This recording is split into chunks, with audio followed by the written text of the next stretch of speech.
right, so today we'll start, as we often do, with a half butterfly. So the right leg is straight, left foot to the inside of the thigh. Now, if you're new today, feel free to support under the left knee. You can support the forearm, support the forehead. Doesn't matter if you're new or not, actually. Regardless, I'm just letting you know if you're new. I think everyone who comes regularly already knows that.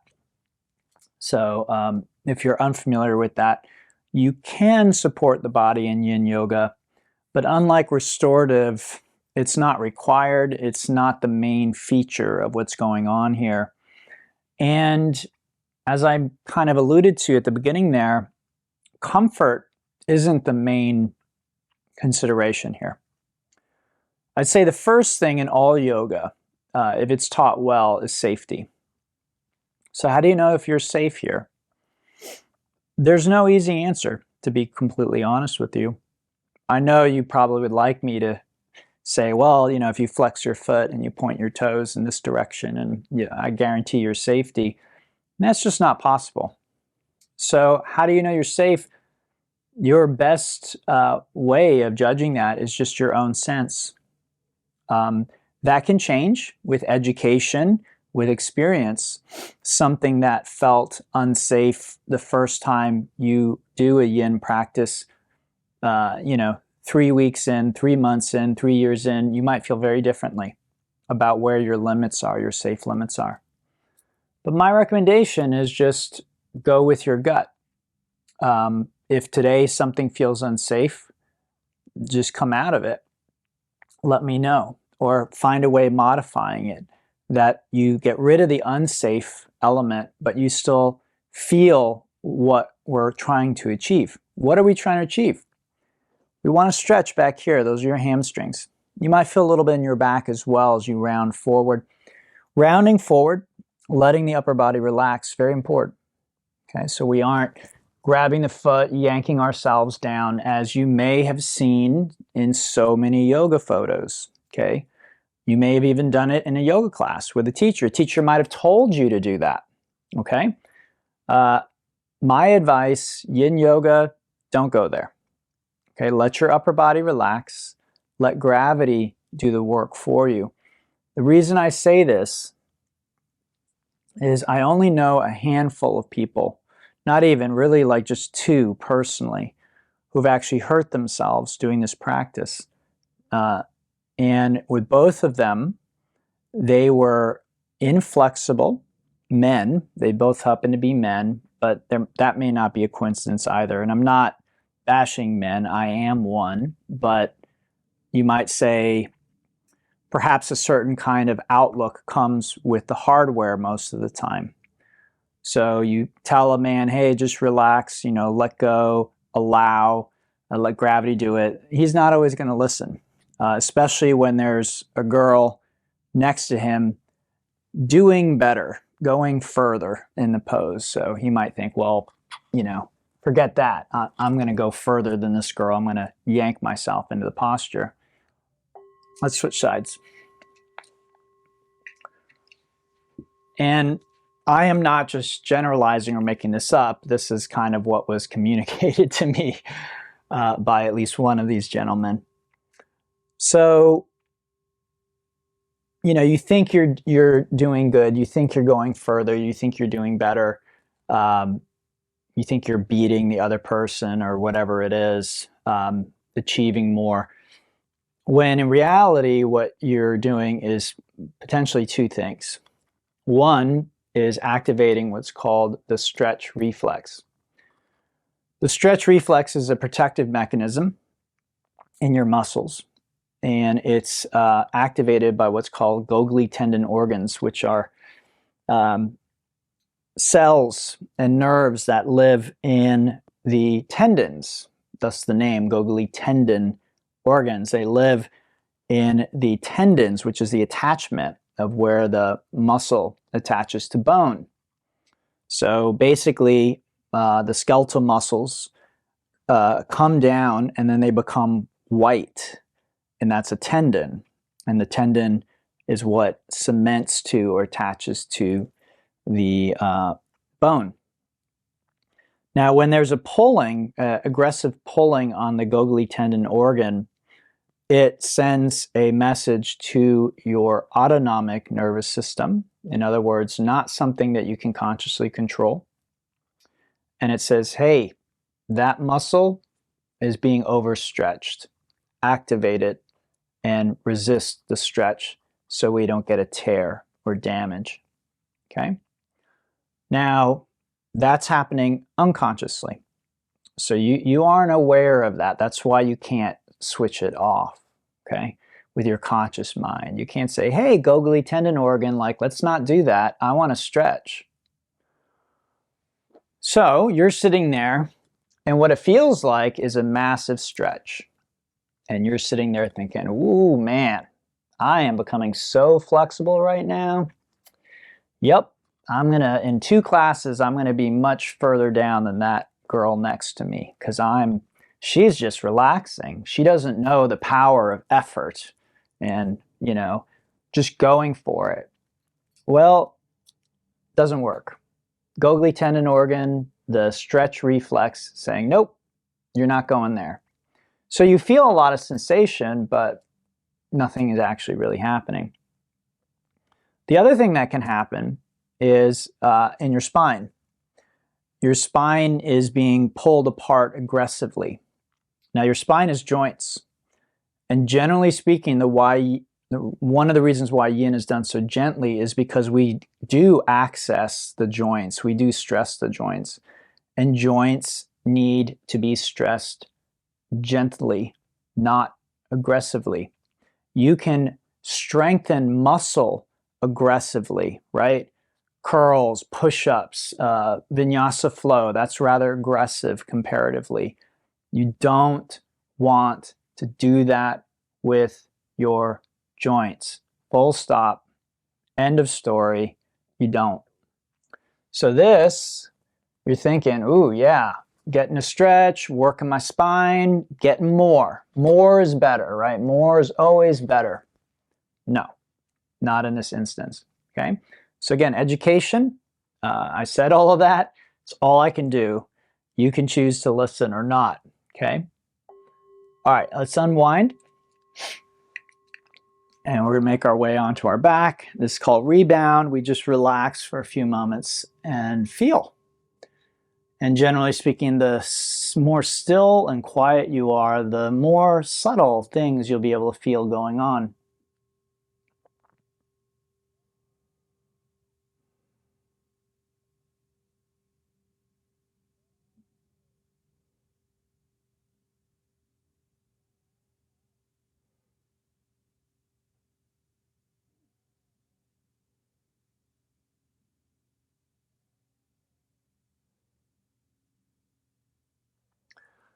All right, so next set, we'll do a pair of banana poses. So move our hips over to the right edge of the mat.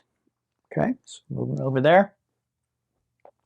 Take the left leg, move it to the left, cross the right ankle over, and then go ahead and reach up, grab the right wrist with your left hand, and then, if you see me, I'm sort of wiggling my head and shoulders over. And that's because if I don't, I just don't feel the stretch. The stretch is here, okay? So again, it doesn't need to be a maximum stretch, super duper intense, but you do need to feel it. So again, first thing is, do I feel safe? And again, just go with your gut. So if you know you recently let's say you hurt your back, this week, and this is creating a lot of pain, a lot of sensation, and you're like, gee, I don't know if this is a good idea, then just assume that it's not for now. In the future, you may feel very differently. I actually, the way I go about healing my body actually is to find the things that are painful and to relax into them.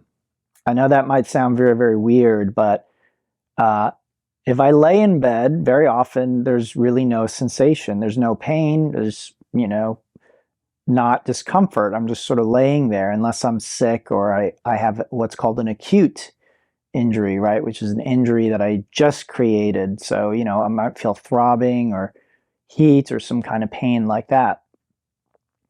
But something that's been there for a while, it's generally not going to produce a lot of sensation if I'm just laying in bed or laying on my back or laying comfortably in some position.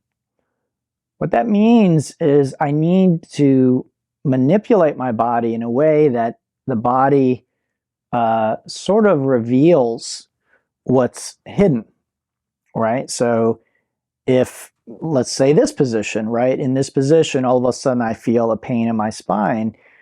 It's probably not this position creating the pain, right? Because when I was younger, I could do this and there'd be no pain. I'm not saying I feel pain now, but just hypothetically, right? So when I'm healthy, when I'm young, I can do this, there's no pain. Now there's pain.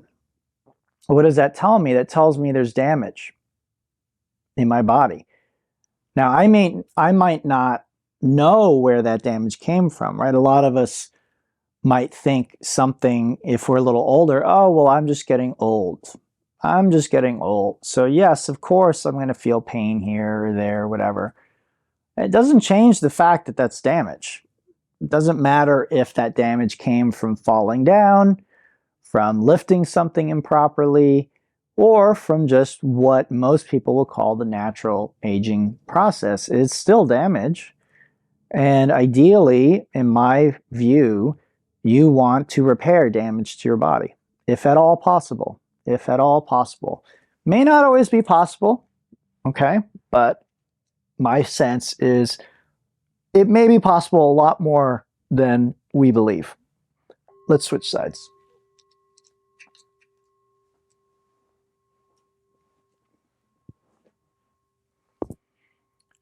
Okay, you might pause for a moment, just feel both sides of your waist and ribs, see if you can feel the change that posture induced. And then remember on this side, you're looking for sensation in the left waist and ribs, okay? This is called banana pose. So here, actually, I'm feeling an inordinate amount of sensation, or what we could call pain, discomfort, right? So I'm pretty sure there's some damage here on the left side, like where the obliques and quadratus lumborum attach to the pelvis there. So this might be a posture that I would use in healing that. I might choose this posture, come into it, find the pain, and then just relax and breathe there with that discomfort and pain. And my experience has been, okay, this isn't just conjecture, it isn't just theory, that's what my training would teach me to do. But in practice, it's worked. It's worked for me. Holding a position that produces that pain, breathing, relaxing there. Usually if I'm there long enough, and I honestly don't know how long enough is because I usually don't time it. I usually don't use a timer when I'm doing therapeutics, okay? So therapeutics is, again, therapy, healing the body.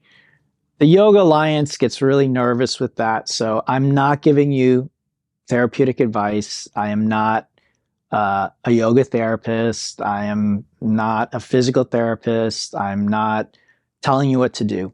I am just sharing my experience. That is all, okay?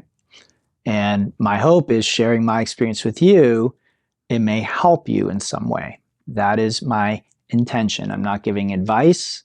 I'm not telling you how you should heal, anything like that, okay? So very, very clear here. Just sharing experience. That is all. So when I'm holding these painful positions, and again, it's something where I know there's damage there. It's a pain that I know shouldn't be there from prior experience, okay? When I was younger, I could move in that way pain-free, and now there is pain there. I don't really care what it is. Arthritis, joint damage, something I did at some point that I didn't know. I pulled a muscle or whatever it is. Usually pulled muscle, I know. It feels different than joint pain. So usually this is some kind of joint connective tissue thing going on. So I'll just hold that and hold it and hold it and hold it. I have no idea how long I'm there. And usually what happens is the pain morphs into heat. At a certain point, it's no longer interpreted by my brain and my body as pain, and it just becomes kind of like a heating sensation, if you will. All right, let's come on out of that. We'll relax, take it easy for a moment. Now, I'll add in that this often isn't actually in a standard yin posture. If it's a yin posture at all, it's often greatly modified, right? So I'm really trying to target a certain area. I also may use other props like a massage ball or a foam roller or some other device that will add additional pressure to the area. So I'm actually amping up the pain. I know that sounds weird because most of us try and avoid pain. But my experience with healing is if you try and heal without any pain, it's just not going to work ultimately. That's just my experience. Again, you may not like hearing that, but that's just my experience. Okay, let's bring legs in, give them a little squeeze, we're going to shake it out.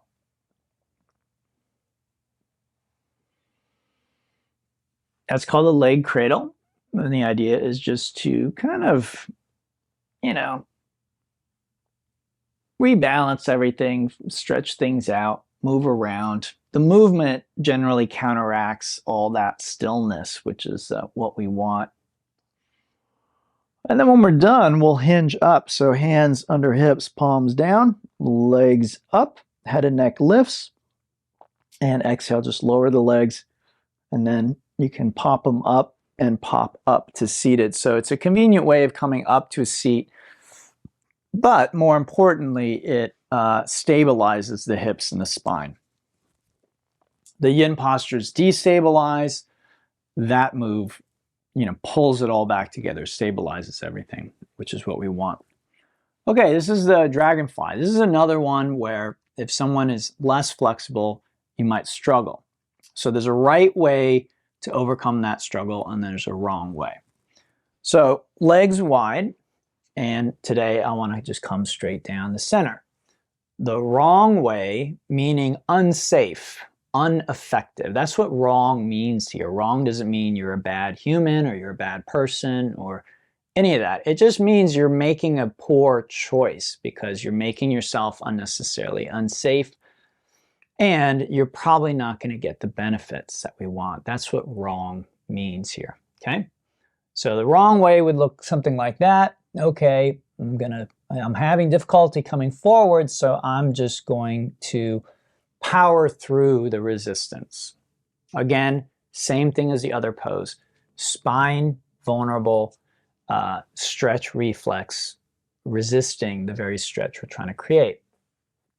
Here's the skillful way around it. If you're having trouble coming forward, try bending your knees. You can put 2 blocks under the knees. And when I say blocks, if you don't have blocks, doesn't matter. Grab some pillows, grab whatever you want. Put something under there if you like, okay?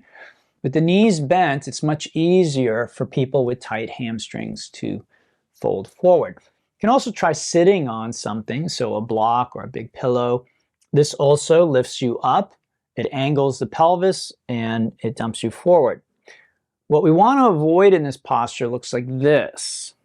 And again, this is the kind of thing that those gentlemen I was talking about earlier. And I'm sorry that they're gentlemen, but they're gentlemen. I don't really know a woman who's hurt herself doing yin yoga. Okay, and both of these were elder gentlemen. I'm an elder gentleman. Okay, so again, I'm not trying to put down any group of people. So with the hands, sort of supporting you, it's because you're being pulled backward by your tight hamstrings. Again, doesn't make you a bad person. It does mean you have tight hamstrings. And that's also an indication. It's not great for your health.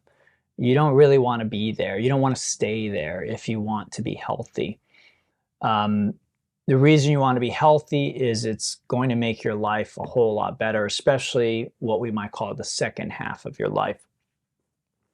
My mother's Japanese, and the Japanese have a saying, which is, after 40, you have the body you deserve.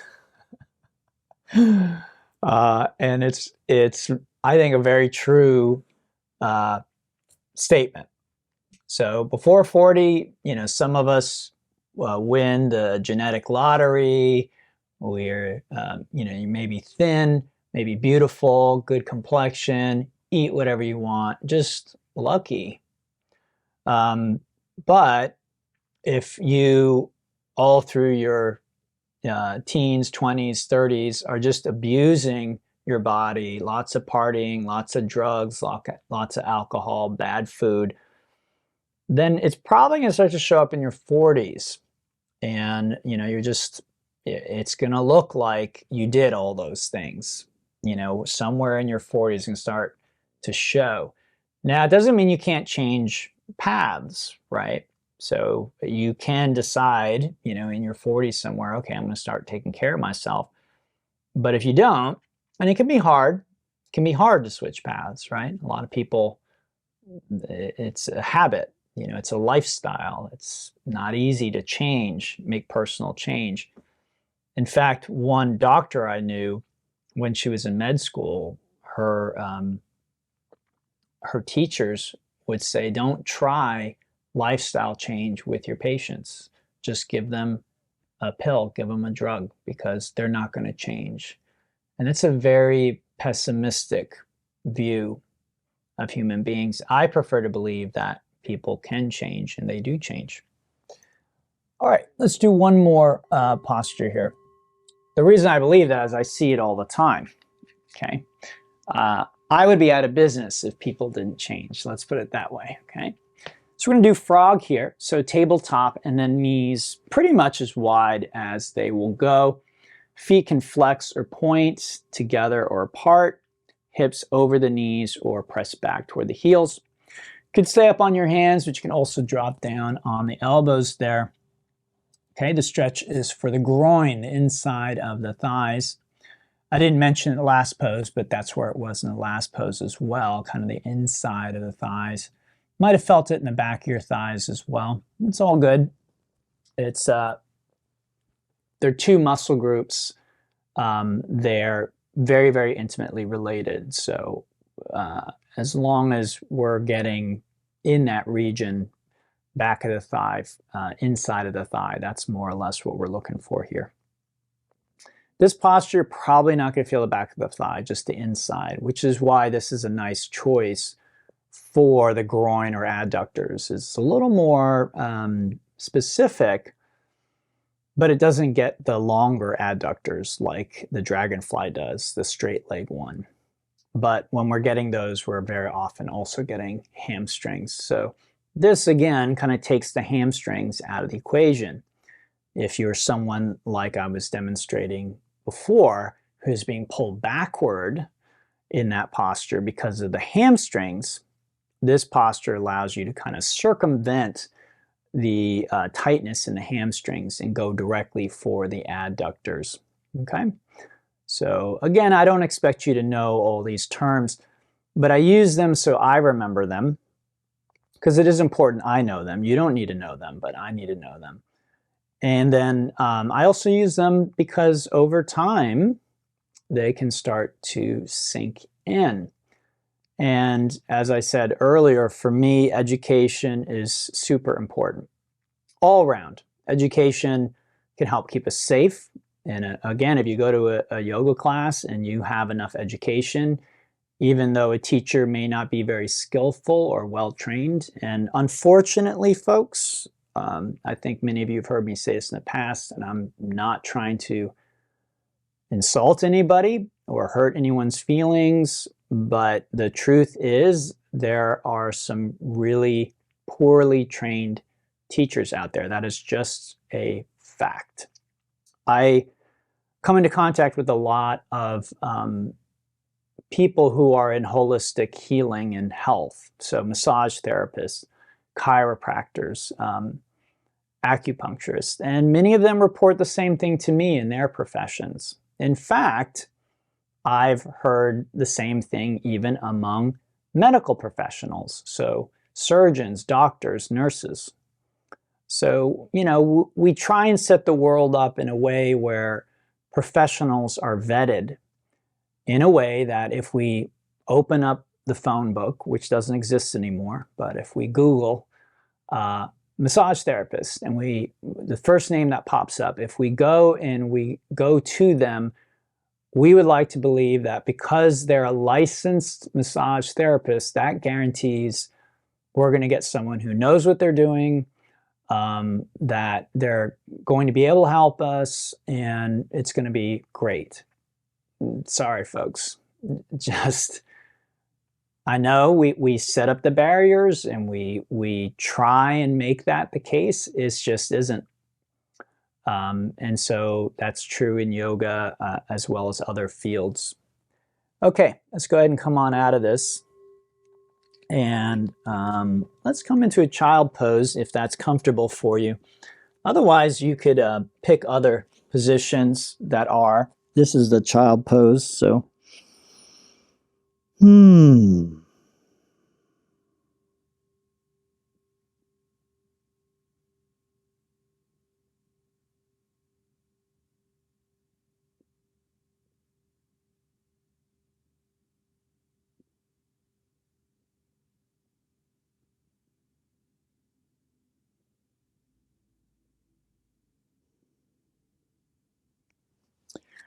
Okay, so we'll come up to a tabletop. Let's do a little bit of what's called a marauding bear. Sometimes I just call it bear pose. So it's kind of like a cat-cow, but you can see I'm moving side to side as well. There's no one particular way to do it.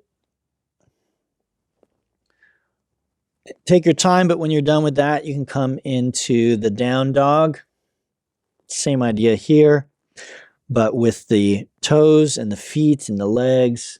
So we're just, you know, these are designed to bring relief from the yin postures, but also to prepare for other yin postures, right? So blood flow, stretching, engaging.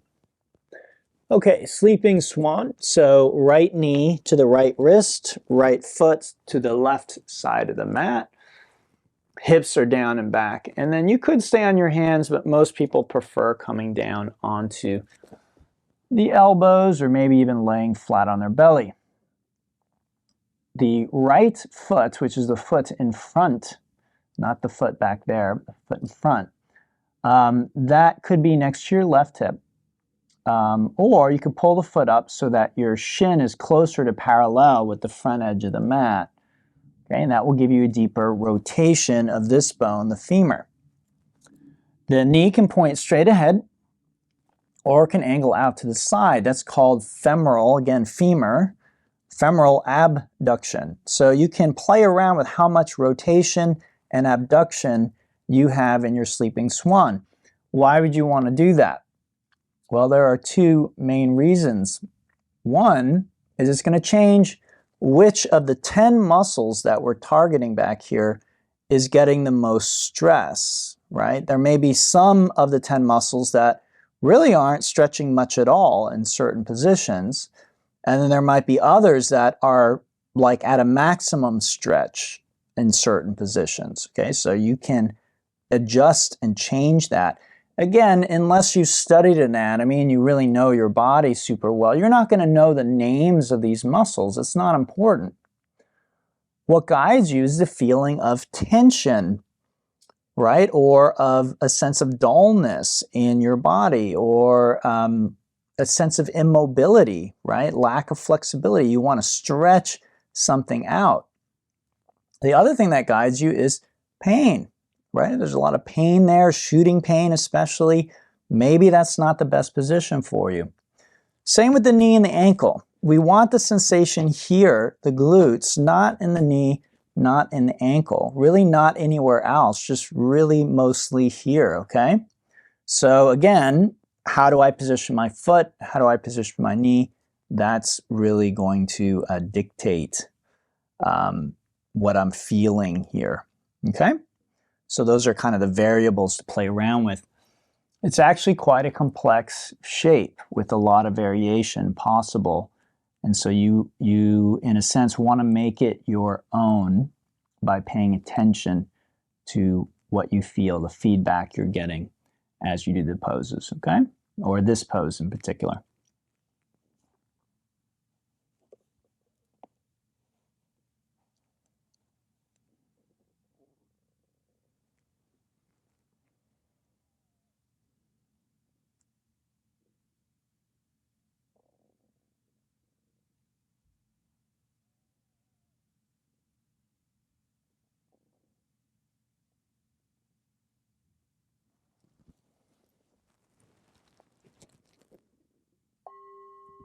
All right, let's go ahead and switch sides.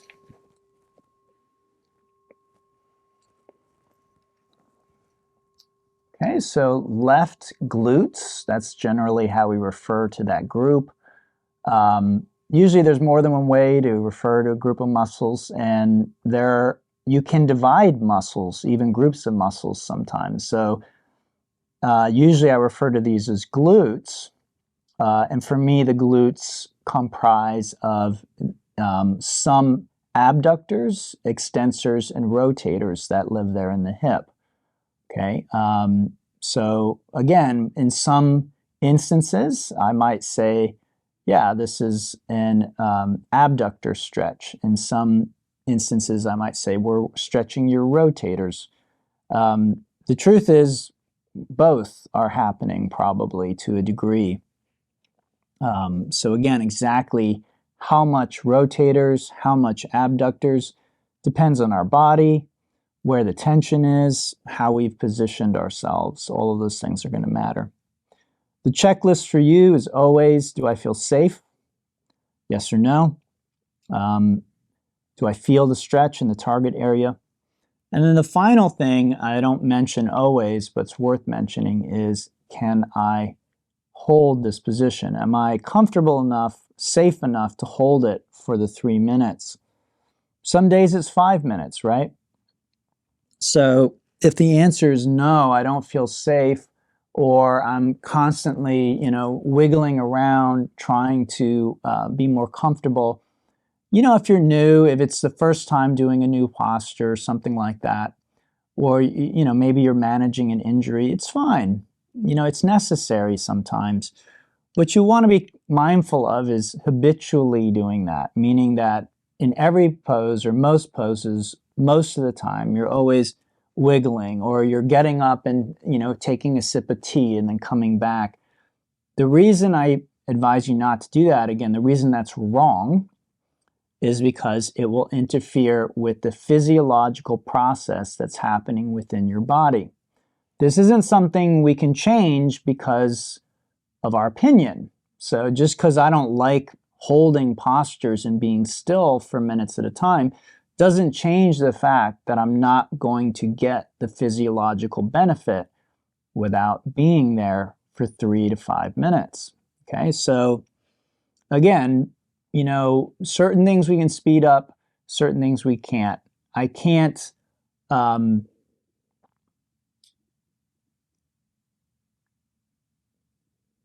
prepare, I don't know, fried chicken in a grill, right? It doesn't matter how much I wish or want to do that. It's just not going to happen if I'm using a traditional grill.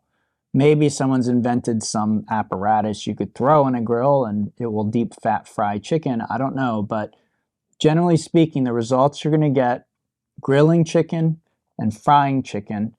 You're going to get edible chicken either way, but the results are going to be different.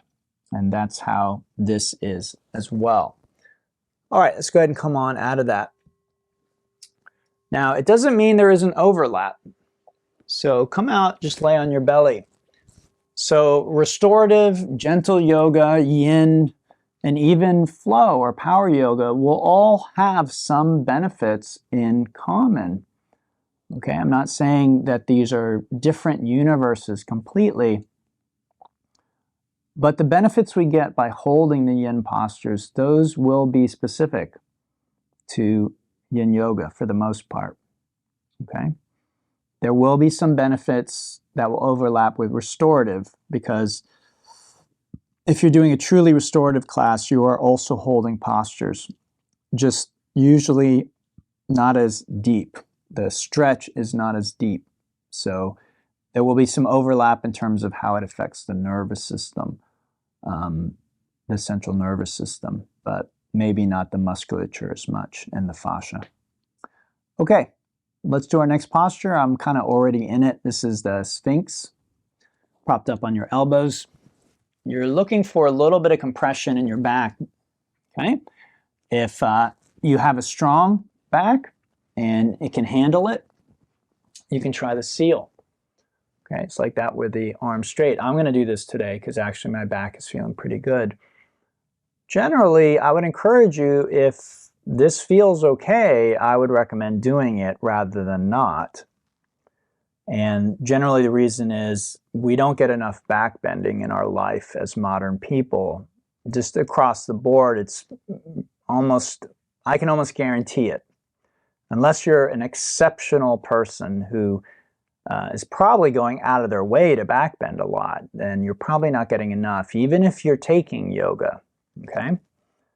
So this movement of our spine is one we don't tend to get enough of. And then we get a lot of its evil counterpart, which is sitting in a chair with bad posture. So again, it doesn't make us bad people. Most of us have never been educated about the ills of sitting in a chair, especially for extended periods of time. That bad posture. We might have had adults as children. I remember my music teachers were actually the ones that seemed to care the most. And interestingly, they were right. Ultimately, posture affects, if you're playing an instrument, it's going to affect your ability, just your alertness, all kinds of things. Posture affects those things. But the way they did it, I would say, is very old school, very old world. Many of them came from that world. I went to international school, so there was a fair amount of staff that came from Europe or Asia. And I think even in America at that time, many Americans had started kind of moving away from this sort of brute force approach to education, but not in the music department. They were old school, so they would try and motivate you with fear, yelling at you, threatening you. They were just really, really old school. And, it might motivate you in the short term as a child who's, scared. But again, the reason I choose to use education rather than motivating people through, just brute force or fear of angering me is I hope you'll understand the benefit, right? If the music teacher said, hey guys, this affects your mood, it affects your playing ability, it affects your alertness, so try and sit up tall, that for me would have been much more motivating than, just them yelling and screaming at us. All right, let's come on down. We have one more back bend that we'll do. And I'll give you a few choices. Okay, so the first one is just to repeat what we just did. Okay, that's the Sphinx or seal. And for most people, it's accessible. It's very rare I see someone in class who can't do some form of the Sphinx or seal. Okay, that can happen. I'm not saying it doesn't happen, but for most people, that's going to be a shoo-in, right? They know they can do that. Next choice is very different. It's kind of the opposite end of the spectrum. So For many people, this is the most challenging posture that we do. It's called saddle pose. So you can come back sitting on your heels. You can also sit between the heels, and you're welcome to sit on a block as well, or even a stack of blocks. So the main variables here are the feet. Okay, the toes can point back. You can pad them with a blanket. And the toes can also point out to the sides. Other variable, the knees. The knees could be all the way together. They could be slightly apart. They could be very wide apart. Okay. Again, please don't, something in your mind might be thinking right now, well, which one's the best one? Which one's the right one? I want to do it right. That's the wrong question. There's no best, there's no right. There might be a best for you, and there might be a right for you. But without seeing and talking with you one-on-one, I can't determine that for you. And it's going to be different for each and every one of you. Okay? So you have to put a little skin in the game here. You have to kind of listen to your body. So we don't want pain, again, okay? We want to feel safe for the most part. Now, if you're feeling a stretch in the front of your thighs, I recommend just sit here like this. Let them stretch. Let them stretch. However, if you're not feeling much stretch, then you can come to your hands. You could stop there. Elbows, you could stop there. You could put a big pillow behind you, what we call a bolster in yoga, right? Blocks if you want. You could stop there. Some people bring their forehead to the ground. You could stop there. Or you could come all the way back onto your back, okay? Now, once you're back here like this, like me, you probably feel it more in your back than you do in your thighs or anywhere else, and that's the case for me, okay? Common question is, okay, my knees come off the ground? Sure, as long as you feel safe and again, you're comfortable with the amount of sensation and the stresses that are being generated here. This is called a full saddle pose. Third choice would be a supported bridge. To do the supported bridge, you just come onto your back, bend your knees, place your feet on the ground, lift your hips as high as you can, and then you take a yoga block and place it underneath you so your hips more or less stay in that position. Then once your hips are resting on the block, you can extend your arms overhead and extend your legs out into the mat to the point that you're comfortable doing that. And you might feel stretch in the front of your belly. You might feel a little bit of compression in your back, okay? So each one of these back bends are a little different in the benefits they'll bring us. The Sphinx, which we did earlier, primarily reinforces the lumbar curve here, okay? Might be a little stretching on the front side, but my sense or my feeling about it is mostly about the lumbar curve. Here, this posture is going to be much more about the SI joint, sacroiliac joint, and the flexibility of hip flexors and quads. All of that is important for your health and for back bending. So it's not like, again, one is better than the other, but they all kind of have their strengths. And then for me, the supported bridge is mostly about kind of opening up this front part of the body. Yeah, there's a little bit of compression back there, but I feel like it really opens up the rectus abdominis. A lot of times with back bends, people are just thinking about how far back they go. But for me, a back bend is a stretch for the front of your body. And just like it's important to stretch any muscle group, it's also important to stretch the front of the hips, especially the hip flexors, but also rectus abdominis and the pectoralis. So, I have sequences where we target these areas specifically. All right, let's unwind from our back bend of choice. Okay, one of the three. And you might want to just make your way back onto your back, and we'll feel that rebound for a few moments.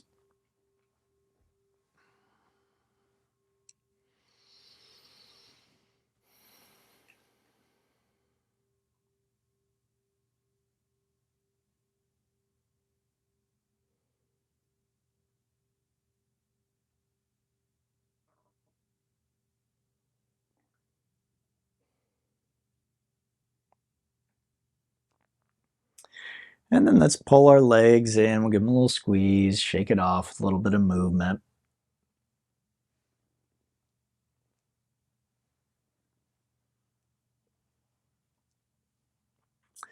And then we'll finish with a twist. So this is called twisted roots. So the right leg is over the left. You can lock ankles if you want, but you don't have to. And then just dropping the knees to the left. You can play around with the arm position, the leg position, the head position, okay, to maximize the safe twisting. And again, making sure that you are safe and comfortable enough that you'll be able to maintain the position for the full 3 minutes. 3 minutes is kind of middle of the road for yin. Short would be 1 minute. It's still considered yin yoga technically, but you're going to be missing a lot of the benefits of a 3-minute hold, and even especially a 5-minute hold, okay? But even a 3-minute hold, you're going to get a lot more. I'd say you're probably in the Goldilocks zone with yin yoga at about 4 minutes.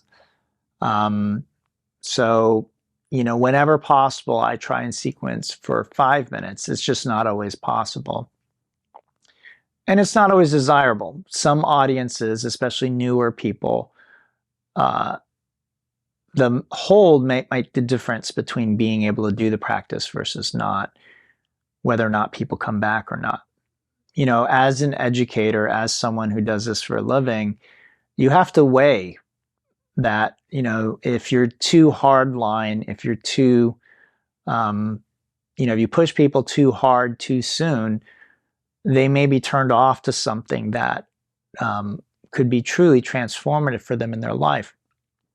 Interestingly, that's almost what happened to me with music. So when I was younger, those same teachers, I went to the same school, basically K through 12, and those same teachers were so off-putting that when I was very young, even though they told me all the time, oh my God, you're so talented. If you would just practice, you'd be amazing. I was like, what are you talking about? Like, I hate you guys. You guys are so mean. And, we're doing this stupid music stuff. None of it was, really meaningful to me. But they recognized just the raw musical talent there. But nothing in me had stirred. I really liked visual arts at that time of my life. I liked to draw a lot. That was kind of where my creativity went.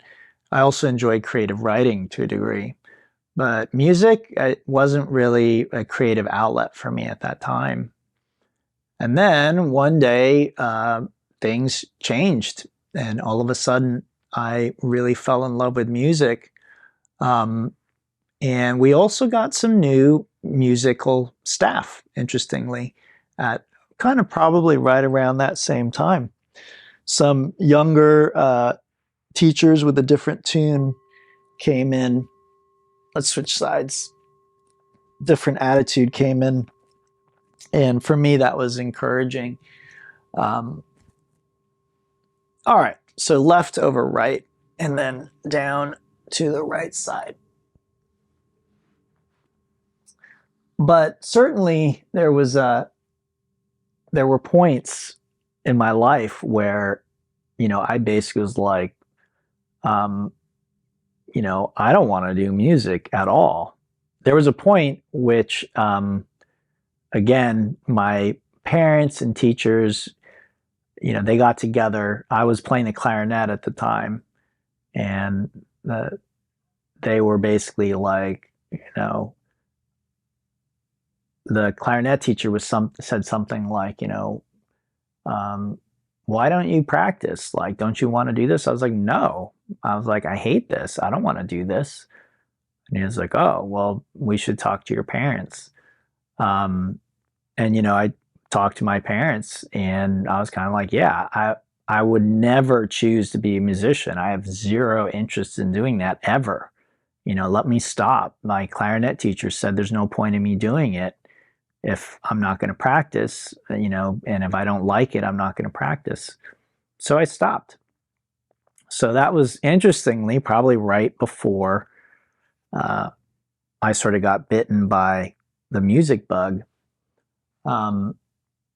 But that was one of my first lessons in learning never say never, and never assume things can't change dramatically. So, you know, I learned in my own life, in my own experience, like I can go from loathing something, you know, not enjoying it, not wanting to have anything to do with a certain group of people, to completely flipping around. And that happened in a very short amount of time.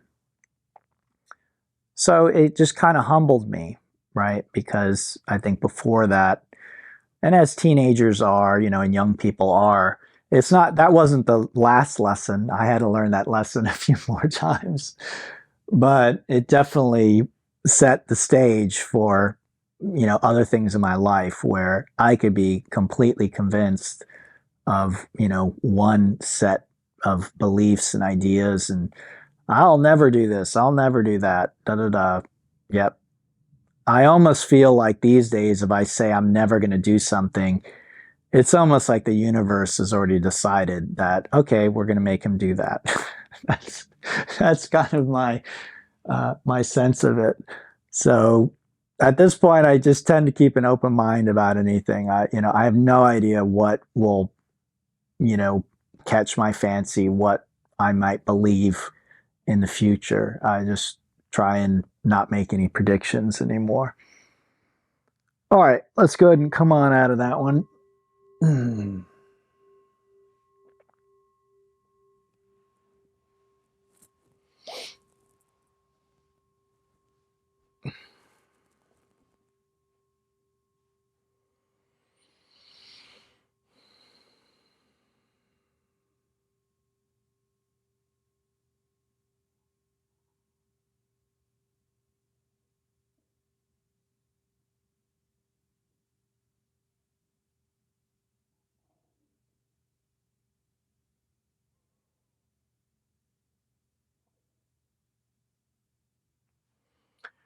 All right, let's pull those legs in, shake it off a bit.